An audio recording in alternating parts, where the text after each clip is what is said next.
Assalamualaikum warahmatullahi wabarakatuh. Alhamdulillahilladzi nahmaduhu wa nasta'inuhu wa nastaghfiruh wa na'udzu billahi min syururi anfusina wa min sayyiati a'malina may yahdihillahu fala mudhillalah wa may yudlilhu fala hadiyalah.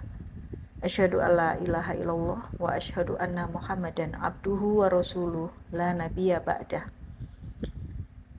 Yang dimuliakan Allah, Ibu-ibu Aisyah se-Kabupaten Malang dan para pendengar yang berbahagia, marilah pada sore hari ini tiada henti-henti kita panjatkan puji syukur kehadirat Allah Subhanahu wa taala yang telah memberikan kesehatan sehingga kita bisa menyelesaikan puasa hingga akhir, dan besok kita akan melaksanakan Idul Fitri. Sholawat serta salam kita aturkan juga kepada junjungan kita, teladan kita, Nabi Muhammad Shallallahu Alaihi Wasallam, yang kelak kita minta syafaatnya di akhir zaman. Ibu-ibu yang kami hormati, sore hari ini kita akan mendiskusikan satu topik, yaitu puasa dan sikap sombong. Puasa sebagai satu rukun Islam yang kita jalankan merupakan satu aktivitas yang dimana memiliki segudang manfaat. Antara lain adalah memperkuat iman serta menyehatkan tubuh hingga mencegah segala sifat-sifat yang negatif seperti sifat sombong, sifat iri ataupun dengki dalam hati. Bagaimana itu bisa terjadi? Kalau di dalam ilmu teknik material yang saya pelajari, puasa itu dianalogikan sebagai sebuah proses heat treatment, suatu treatment atau perlakuan dengan pemanasan. Ketika saya ingin membuat suatu baja dengan kualitas yang sangat bagus, yang sangat kuat, yang sangat mahal, maka saya harus melakukan heat treatment pada baja itu. Kita panasin, kita beri perlakuan hingga kemudian menjadi baja yang berkualitas. Demikian juga puasa. Puasa adalah suatu treatment pada diri kita. Aktivitas puasa yang kita jalankan ini dengan target-target kemanfaatan yang tadi kita sebutkan. Tidak sekedar menahan rasa lapar, tidak hanya sekedar menahan nafsu, namun di dalam berpuasa ternyata tanpa kita sadari kita memunculkan sifat-sifat pengasih, penyayang, bisa bersinergi dengan baik, tolong menolong, dan kita bisa lebih sabar, kita bisa lebih tawadhu, tawakal gitu, dan bisa lebih rendah hati.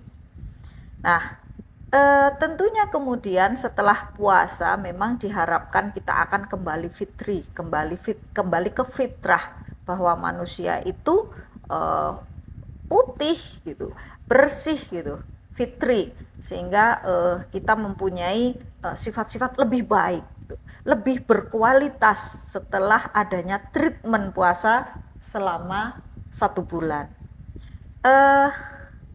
Dan hubungannya dengan sikap sombong seperti yang digariskan, yang diberikan kepada saya, topik hari ini adalah puasa dan sikap sombong.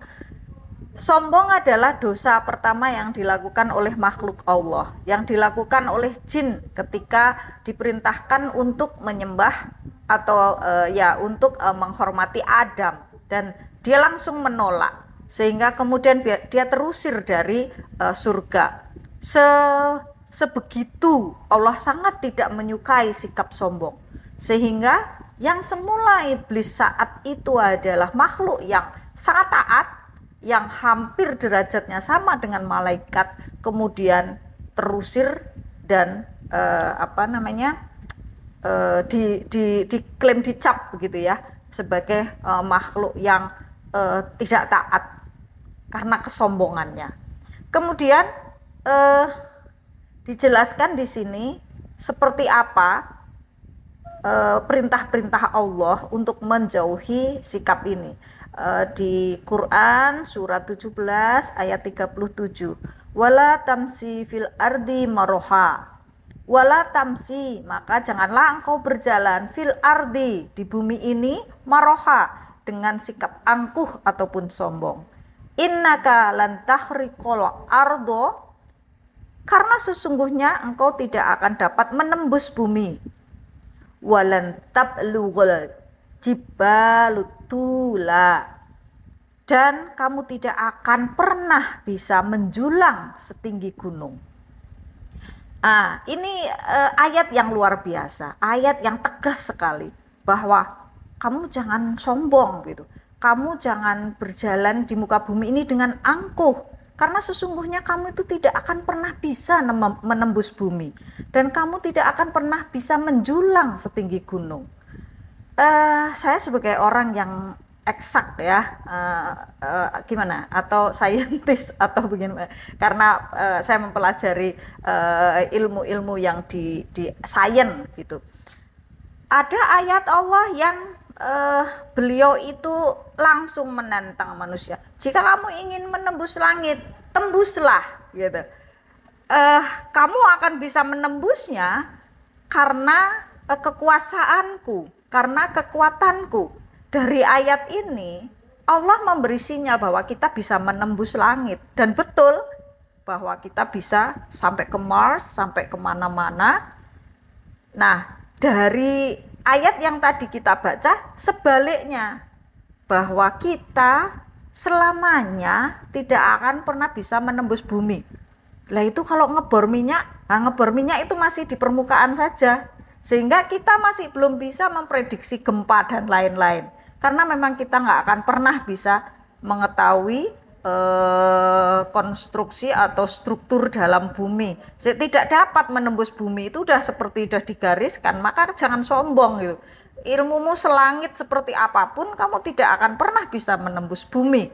Bahkan kamu tidak akan pernah bisa mampu menjulang setinggi gunung. Adakah bangunan yang kita buat, yang dibuat oleh manusia, yang menjulang setinggi gunung? Tidak ada. Burj Khalifa yang ada di Dubai itu mungkin bukit itu cuma berapa meter gitu. Tidak ada yang bisa membuat konstruksi menjulang setinggi gunung. Ini secara ilmiahnya Allah itu memberi sinyal bahwa gak usah sombong wis, kamu tuh ndak akan, meskipun kamu ilmunya sangat tinggi, kamu nggak bisa gitu menembus bumi, tidak akan mampu menjulang setinggi gunung. Maka janganlah berjalan di atas bumi ini dengan keangkuhan, dengan kesombongan. Kemudian ada ayat berikutnya, Quran surat 31 ayat 18. Wala tusa'ir haddaka linnasi wala tamsi fil ardi maroha. Innallaha la yuhibbu kulla muhtalin fakhur. Wala tusa'ir, maka janganlah kamu memalingkan haddaka, muka, jadi acuh gitu, atau bahkan ngeles tusoir hodaka itu ya anulah, sifat-sifat angkuh yang nggak mau melihat gitu, langsung langsung noleh gitu, nggak mau gitu menyapa, nggak mau bertatap muka gitu. Wala tamsi fil ardi maroha. Nah, ini persis diulang, kata-katanya persis seperti ayat sebelumnya. Maka janganlah kamu berjalan di atas bumi ini dengan angkuh, dengan sombong. Innallaha la yuhibbu, sesungguhnya Allah itu tidak menyukai kulla muhtalin fakhur, pada setiap orang-orang yang sombong dan membanggakan diri. Allah menyatakan bahwa kesombongan itu hanya hak mutlak Allah, disebutkan dalam Asmaul Husnanya. Allah mempunyai sifat mutakabbir, dari kata kabir, dari kata besar. Jadi hanya beliau yang boleh membesarkan diri, menyombongkan diri, tapi tidak untuk makhluknya, tidak ada satupun.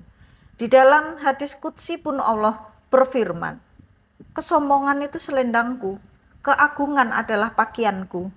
Siapa saja yang ingin menandingi aku pada salah satu dari kedua sifat itu, akan kumasukkan dia ke dalam neraka. Maka ibu-ibu yang kami hormati, yang dirahmati Allah, sombong itu kadang-kadang menyelinap kecil di dalam hati kita. Tapi sebesar biji zarah pun kesombongan itu akan membuat seseorang tidak bisa masuk surga.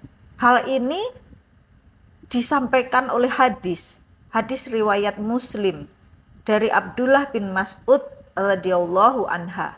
Tidak akan masuk surga orang yang terdapat sebesar biji zarah kesombongan di dalam hatinya. Jadi marilah ibu-ibu kita coba membersihkan hati, merendahkan hati, hidup tanpa rasa sombong, hidup tanpa rasa tinggi hati, tanpa rasa iri, dengki, atau sifat-sifat tercela lainnya, tentulah akan membawa keberkahan dan kebahagiaan untuk diri kita. Karena di samping Allah, di sisi Allah yang dilihat hanyalah ketakwaan seseorang. Mungkin orang tersebut kita lihat dia hina gitu, dia tidak punya apa-apa. Orang tua yang berjalan perlahan membawa buntelan kain, dia compang-camping, dia ini, tapi mungkin dia di sisi Allah lebih mulia dari kita karena ikhlasnya menjalani hidup, karena tidak mau mendapatkan rezeki yang tidak halal, karena dia tidak gengsi menjalani hidup yang seperti itu. Bisa jadi orang yang kita lihat sebelah mata itu lebih mulia di sisi Allah. Maka kesombongan itu tidak berhak ada di dalam diri kita, setitik biji zarah pun. Dan puasa ini adalah cara yang paling mudah, cara yang paling mujarab untuk mencegah sifat sombong, sifat iri dengki, dan lain sebagainya.